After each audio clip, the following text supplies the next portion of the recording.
पोंभुर्णा येथे 14 लाख रुपयांचा दारूसाठा नष्ट।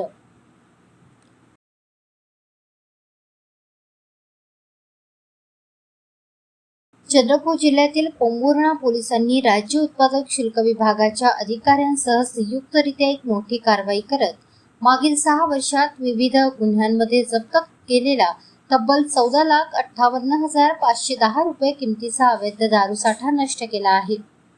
पोलीस स्टेशन पोंभुर्णा येथील सन 2020 ते सन 2026 या कालावधीतील एकूण 85 गुन्ह्यांचा दारूसाठा 394 पेट्या व 11 किरकोळ देशी दारूच्या बाटल्या तसेच 5 पेट्या व 6 किरकोळ विदेशी दारू असे एकूण किंमत रुपये 14,58,510 रुपयांचा मुद्देमालाची राज्य उत्पादन शुल्क चंद्रपूर यांनी विल्हेवाट लावण्याचे आदेश प्राप्त करून नष्ट केले।